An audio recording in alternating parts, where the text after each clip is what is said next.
Yo, what's going on, guys? Today we're gonna be checking out Mr. Nightmare 3 True Dead Night Horror Stories. Let's check it out.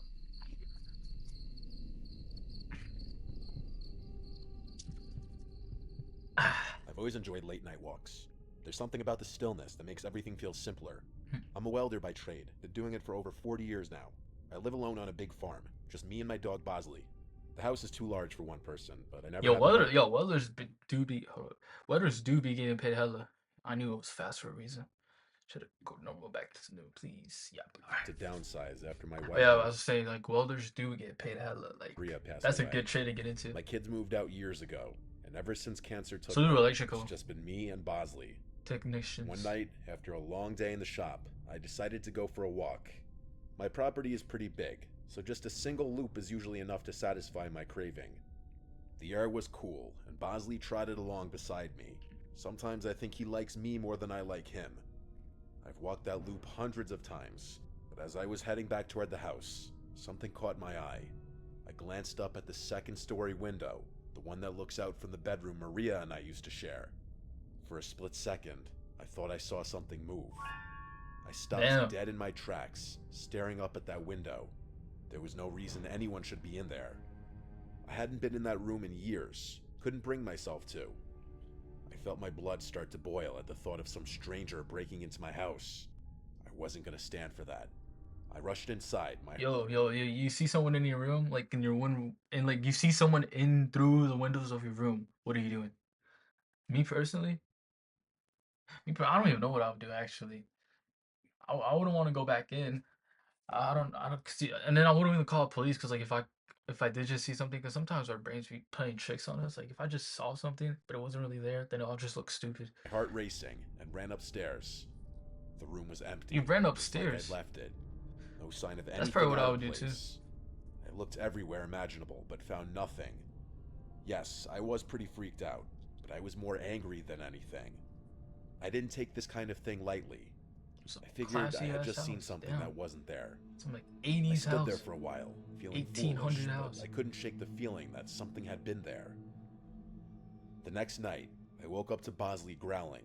He's a good dog, never barks unless Damn, there's bro. something to bark I have no idea how people be living in like farms and stuff. Like, damn, you're literally out of the nowhere. It's pitch black. Like, bro, felt the lights, bro. It's pitch black. Like I've literally explored like abandoned like farmhouses before, and bro, it's like you can't see anything. Like, not barking. even the flashlights in your phone I be sat helping. up in my bed, listening. That's when I heard creaking coming from upstairs. It could have just been the sounds of my This is old a tough picture. house, I'm but not my gonna lie. mind went directly to footsteps, which were coming from right above me. I'm sure you could guess which room is directly above mine. I debated grabbing my hunting rifle from downstairs, but didn't want to go that far. So If is it this came man down living to alone? it, I was fully confident that I could take whatever was up there hand to hand. I grabbed my flashlight and went to check. Again, nothing. The room was exactly the same, untouched. My anger was definitely starting to turn into anxiety at this point. Something didn't feel right in the house. The following night, I came downstairs to find the kitchen lights on. I know I turned them off before bed. I don't leave lights on. There was no question anymore. Someone was in my house. I started to Bro, panic. I that's called like the the most scariest thing ever for me. If I'm living alone and there's someone else living in my house without me even knowing, like that's the most scariest thing. Like having a freeloader in your crib, it's scary because like they can for real be hiding somewhere you don't know and just be watching you through like the holes, like peeping through the holes in the walls, and looking at you doing your daily activities. That's like that just gives me the police chill. and told them I thought someone might be sneaking around. They came out, searched the house from top to bottom, but found nothing. They were nice about it, I told should me to have call smoked again it if I a needed little them, bit. but I could tell they didn't believe me. The next night was the worst by far. I couldn't sleep, so I decided to go upstairs and check the bedroom again. I don't know why. Maybe I thought it would settle my mind. But when I opened the door, I froze. There were clothes scattered all over the floor. Maria's clothes. I had packed them away Her after she clothes. died. Now they were everywhere. Oh, damn, she died? Damn. So you're telling me that room used to share with Maria. Wait, I'm assuming that's his wife. So I'm assuming Maria is his wife. She died, and then now you're just living alone and you're seeing her clothes scattered. Nah. Nah, nah, nah. everywhere. Something like this doesn't just happen randomly. And then I saw her. There was a woman standing in the doorway, Nah, just staring at nah. me. Oh hell I no. couldn't see her Yo, face yo, clearly. no, I'm not gonna lie, that shit scared me. I'm not even overreacting, bro. That shit actually scared me. That shit actually scared me. Yo, if I saw this, I'm throwing hands. I don't even But I could care. tell she wasn't Maria. She was too short. I don't know who she was, but she didn't belong there. I had never been so afraid in my life. Without thinking, I ran at Yo, her. I will have She turned and chills. bolted down the stairs and out the front door. By the time I got outside, she was gone. I searched the property with Bosley, but there was no trace of her. I don't know why I that didn't scared me sleep that so night. much.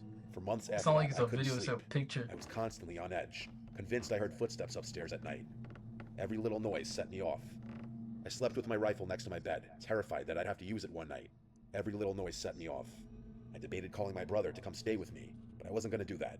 I was raised to always handle my own shit, so that's what I did. Damn. The No, it really is like that. Like, yo, it really be like that. You gotta stay on business on your own. nightmare didn't end though. One night, It I really was be sitting in the like that living room though. when I noticed a figure standing in the yard, looking straight at me through the window. It was her Nah, again. bro. My heart felt like it stopped. Nah, bro. I grabbed my I hunting can't. rifle and ran outside, Bosley close behind. She was still there, just a silhouette in the moonlight, watching me. No, I'm I shooting, fired bro. a few warning shots I into don't the even air, know. hoping to scare I'm her shooting off. straight up, bro. That was enough to get her to turn and run into the darkness, but it's not like that made me feel any better. I was literally being tormented by some random woman who was probably homeless. I couldn't even imagine why this was happening to me. I stood there for a long time, waiting to see if she'd come back. She never did. I haven't seen her since, but I know it's only a matter of time. I'm fully prepared to defend myself, but I don't think living in perpetual anxiety like this is sustainable. Thank God for Bosley. I have no idea what I'd do without him. I'll send an update if anything happens. Damn. Okay, that story was actually kind of that was creepy. Like it really be them stories where like you see something like a figure or something, they don't do anything harming, but they're just there. I don't know why, but that's more fear than something attacking. I don't know, because if something's attacking, then I'll be like, oh damn, something really attacking. But if it's just a person just there for no purpose, just to like creep the shit out of you, I can't do that. I work for a I'll rate that catering story service, which means I'm on the road a lot, like usually like late a at night. like a 9 out of 10. I spend Like it most of my scared me time because of lugging the jump stuff from scare. place to place That's in why this it's good to massive know. truck the company makes me drive. It's not the worst job in the world, but the hours suck, and it's not at all what I thought I'd be doing with my life. By the time I get home, I'm either so wired from caffeine that I can't sleep, or I pass out the second I hit the bed and stay that way for 12 hours. I was driving back home one night at like 2 a.m. It was nice to be driving my own car again. As I was approaching my house, I realized I had Yo, probably had one truck too many drivers Red make Bulls, and there was bang. no way I'd be able to sleep. On top of that, I hadn't eaten in hours and I was starving. There's a McDonald's right off the highway about 10 minutes from my house. It's usually my first choice when it comes to late night snacks since it's just so convenient. I'm not even one to gorge myself on fast food. I just occasionally get this weird craving that only a handful of fries can satisfy. It's obviously 24/7, and I figured some comfort food would be the perfect thing to help me wind down. I don't remember exactly what time it was, but it was definitely after 2 by the time I pulled into the drive-thru. There were a few cars ahead of me, which I was actually kind of surprised by. It's not like this McDonald's was a busy spot at 2 a.m. on a Tuesday. As I was sitting there impatiently, I found myself staring off into space, wondering what was taking so long. That's when I noticed something strange. There was an old, beat-up Volkswagen with its windows tinted backed into a spot in the very corner of the lot. The McDonald's itself was only accepting drive-thru orders at this hour, so it didn't make sense why there'd be a car in the lot. There were reserved spots on the other side for employees, so it couldn't have been one of them. I figured it was maybe just someone eating in their car, which it probably was. I myself did that from time to time, so I guess I couldn't judge. It was just an odd sight, to be completely honest. I got my food and started driving away. I didn't want to go home just yet, but I also didn't want to just sit there idling my car. I began racking my brain, trying to think of a good place to scarf down the food. I live in a pretty lush area, so there's honestly a lot of options, but I didn't want to beat around the bush too much considering how late it was. There's a massive nature preserve literally down the street from my house. It's situated on a mountain and is essentially just an enormous forest. The kicker is that there's a scenic lookout point at the peak with a view of the city. There's a road that loops around the Yo, dude, yo, people would for real be at that point just go home. Like I don't know why you're trying to go in the middle of the woods to eat food. Like at that point, your food's already gonna get cold. Like there's no point. perimeter of the preserve and will take you right to the peak, which is nice during the day. After the preserve closes, though, the road is inaccessible to cars, but still a convenient path to get to the peak without having to walk through any woods. I used to go there with my friends from high school all the time. It was kind of a default spot when we wanted to be outside. We'd hang out, talk, smoke, or just appreciate the view. I actually hadn't been there in a while because I was just so busy working all the time, so I figured going there would deliver a much needed nostalgia rush. When I got to the preserve parking area, it was completely empty. I say Yeah, parking no area shit. because it wasn't a traditional parking lot with spaces for cars, but rather a big patch of gravel that veered off from one of the roads that ran past the preserve's border. Like I said, the actual preserve was closed, meaning I'd have to walk all the way up to the lookout spot from outside. Before I could even turn Bro, off the why? That's just doing too much at that point. And how do you not? Let me tell you a story. Me and my friends, we got food, right? And there's like a spot, like literally in the woods, right? Like a national park, and we just went there, right?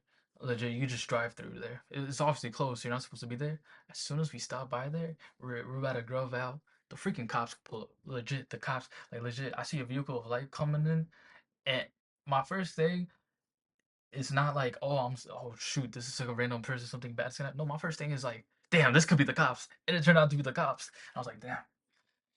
Well, luckily the cops was cool, let us out with warning, but and apparently there was something going on too during that time. Like they were actually looking for someone who was like they were manhunting basically, and I'm like, damn, the cops dead ass for real save us, because who knows what would happen if we stay longer. It was like in the engine. middle of the I saw woods, headlights pulling into the lot. and there's like That a was unsettling river enough on its and own. stuff. It Who was a else nice would be here spot, at 2 a.m.? but we And then I went realized what I was dark. looking at. It was that same Volkswagen from the McDonald's parking lot. I was 100% certain of it. I parked a little ways away, and the engine cut off. But how the I cops felt not the coming unease for start to him? pour in. What were the odds of that happening naturally? Had they followed me? My window was Wait, wait, partially wait, rolled hold up, pour what? in. I parked a little ways away, and the engine cut off. I felt the unease start to pour in. What were the odds of that happening naturally? Had they followed me? My window Hold up, was wait, what? 100% certain of it. I parked a little ways away. Same Volkswagen from Hold even up, turn ah. off the engine. I saw headlights pulling into the lot. That was unsettling enough on its own. Who else would be here at 2 a.m.? And then I realized what I was looking at. It was that same Volkswagen from the McDonald's parking lot. I was 100% certain of it. I parked a little ways away, and the engine cut off. I felt the unease start to pour in. What were the odds of that happening naturally? Had they followed me? My window was partially rolled down, and as far as I could tell, there was no music coming from that car, or at least none that I could hear. After nothing happened for a good minute or so, my fear started to fade. They were probably doing the same thing I was, out for some fresh air or smoke. It's a pretty popular spot for that kind of thing, but I was just so weirded out considering how late it was. I couldn't shake the feeling that something was off, even though I concluded that it was just one of those unexplainable coincidences. I sat there for a minute, debating if I should just go home. I You didn't want to should. leave, but I You didn't should want to have. be alone either. You should I have picked went up my home. phone and FaceTimed one of my close friends who lived a few minutes away. I told myself that if he didn't pick up, I'd just eat my food in the car and drive home. He was actually awake though, which I was a little surprised by. He said he had been up writing a paper. I convinced him to swing by and hang out for a bit. He was down. He said he'd be there in 10. While I waited, I kept my eyes on the Why are you Volkswagen. bringing your friend It into still this? hadn't moved. I tried to shake it off, telling myself I was being paranoid. When Sebastian finally pulled into the lot, I felt a lot better. We both got out of our cars and began walking up the path. Before the parking lot fully receded from view, I shot a glance backwards. The Volkswagen was still there, but I saw all four doors open at once. Four guys stepped out. They just stood there for a few seconds, looking at each other. They weren't even talking, just looking around at each other. It was freaky. I nudged Sebastian, who realized what I was looking at. Before they could see us, we continued walking up the path so that the lot was obstructed from view. Alarm bells were going off in my head, but Sebastian didn't seem that concerned. He told me they were probably just going out to smoke. We kept walking, and by the time we got to the top, the city view was enough to take my mind off things. We always sat on It this be little it rock wall has to that be was perfect. some you for you to do all of this to go all through. And at this point, the food, his food is definitely cold. Like I just said, your food is cold. What's the point of eating it now? But yeah, I mean, it has to be some kind of this view. It gotta be like this. This is how the view has to be Keep for you people to from want to do wandering off all of the edge that. of the mountain. We sat there, eating and talking like we used to. It was nice. Eating your Of cool course, food. that nice feeling didn't last very long. We heard the sound of talking and laughter quickly approaching us. We turned around to see three guys walking towards us, sharing what looked like a blunt. They were acting friendly enough, which definitely calmed my nerves a little. Instead of finding their own spot, though, they walked right up to us like they wanted to start a conversation. The guy in the blunt was covered in tattoos and had a nose ring.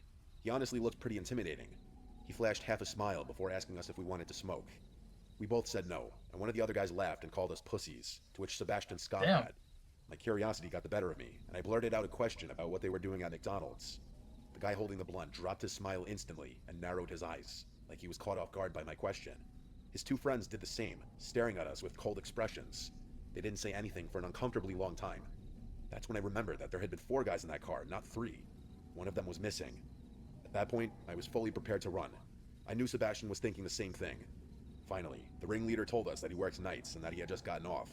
He pulled his hoodie up to reveal a McDonald's uniform, I think because he knew we wouldn't have believed him otherwise. He then went on to say he came to the spot every day after work to smoke with his friends. While that definitely calmed me down a bit, something about this situation was terribly off. I could tell Sebastian felt the same. We decided it was time to go. They We murdered that started dude. walking down the path. They murdered Sebastian the stopped fourth and guy. pointed into the trees. I followed his gaze and saw the fourth guy, half hidden in the darkness. He was holding something, but I couldn't make out what it was. I felt my heart start racing. The moment he saw us looking, he started moving. That's when we ran. We bolted down the path, glancing back to see him chasing us with the 3 other guys close behind. My heart was pounding so hard I thought it would burst. I could hear their footsteps getting closer, but I didn't look back again. We finally made it to the parking lot, jumped into our cars, and floored it out of there. As I was speeding away, I could see those guys rushing to get in their car. I didn't feel comfortable driving home out of fear that I'd be leading them right to my house. I called Sebastian and told him we should meet back up on his street. We had a decent head start on them, and I don't think we were followed, but I wasn't taking any chances. When Sebastian and I met back up, we were still in shock about what the hell just happened. I don't know if they were trying to rob us or worse. I didn't know what to think. Sebastian showed me his phone and said he had snuck a picture of them while they weren't looking. He sent it to me, but I wasn't sure what to even do with it. I had Show the off the next picture. day, so I Show the convinced Sebastian picture. to come with me back to the McDonald's so we could at least report the employee. The next day, we approached a guy on the younger side in hopes that he'd listen to us. We showed him the picture and told him what happened, and his eyes widened. He told us something literally out of a horror movie. Apparently, that guy's girlfriend had also worked at that same McDonald's and had dumped him a few months ago. He didn't take it well and would harass her while she was working and stalk her after her shifts. He obviously got fired, but that didn't help. The police were involved shortly after, and there was a restraining order put in place. Apparently, he had been violating that restraining order because he was camping out in the parking lot. Sebastian and I were horrified. I have no idea why he decided to follow me, but it was clear that he was unhinged. I'm praying that the police catch him camping out in the parking lot, because then he'll actually be screwed. I just hope he doesn't recognize my car anywhere. It's only been a week, but I haven't been back to that McDonald's or the preserve since. Hopefully the police are able to do something, but that's out of my control. All that for a spot. Like if you're gonna try to go for nostalgia, go at an appropriate time. Like literally 3 in the morning is not. It's Forgive me if crazy. I don't remember every detail of the story. It happened a while ago. I grew up in Ardmore, Pennsylvania. Not much goes on around here, so finding things to do can be a challenge. In high school, a few friends and I would sneak into and explore old, abandoned buildings. That's the sort of thing we did at that age. I didn't realize how popular that kind of stuff is until many years later. Apparently, lots of people like to explore abandoned buildings. Anyway, there was this abandoned church that we'd been to a couple of times before. It was in Narberth. I actually remember the exact address, 198 Elmwood Avenue. The place was creepy, but it was kind of our go-to spot for late-night thrills. One fall evening, a few of us decided to hit the church and drink a little inside. It was a chilly night, and the air had that crisp bite to it. There were 6 of us, me, Luna, It's a Gina, creepy Johnny, looking church. Max, and Allie. The church sat behind an 8-foot chain-link fence, which we had to climb to get in. The doors were all boarded up, so we always went through a window on the side. Once you were inside, the first thing you noticed was the floor, or lack of one. The entire first floor was just dirt. It looked like someone had ripped out the floorboards years ago, leaving only a hole in the center where a set of concrete stairs led down to the basement. That's where we always ended up, down in the basement. The basement had 3 rooms, but only one had a door. The other 2 just had door frames. The first room we went into was the largest. There wasn't much in it, just some old furniture, broken chairs, a busted couch. I remember having to shush Johnny like 12 times because he was a lightweight, and the tiny bit of alcohol he had was making him really loud and antsy. Being in such a big group was always a plus though, and I felt much safer knowing we had numbers.